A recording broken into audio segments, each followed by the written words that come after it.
You need to know what is happening in today's social media landscape so you can help keep an eye on your kids. That's right. So far, well, it's right now, I guess, we are joined live by Detective Chad Opitz from the Beaverton Police Department. Good morning to you.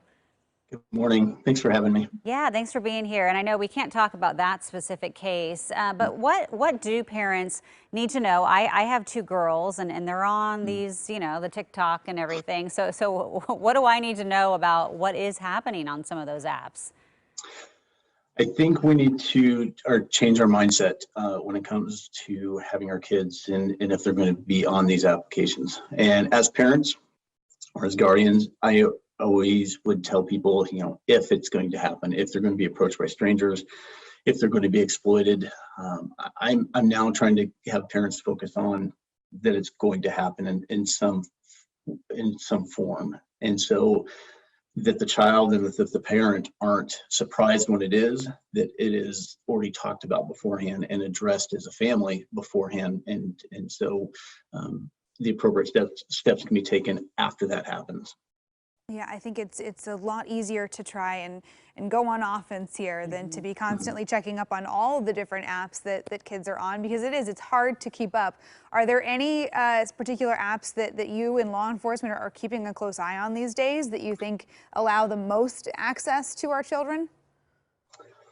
I think without picking on the ones, I think the ones you've already talked about this morning are fairly obvious on the ones that we keep an eye on. And a lot of it's not that we can take as many proactive steps as we can to find these predators, find the offenders, but that first line of defense, and again, the parents have to realize that they're the first line of defense when it comes to these types of cases, that we can't find everything. So I know people look at law enforcement as we need your help in getting these people. Well, I'm imploring to the parents and to people that maybe pay for the cell phones, or older brothers and sisters of the family that may be a little more wise to the social media.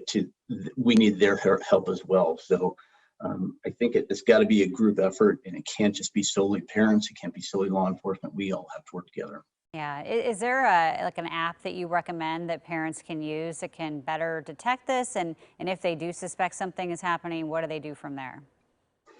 It all depends what type of app that the child's using. So I know that in particular, like Snapchat, there are certain ways, whether you have an Android or an iPhone, but there are also ways that, and it's very easy to just go online as far as parental controls for. So the particular and specific type of control that you can do on those apps. But Snapchat, for example, you can monitor content, even past content, without your child knowing.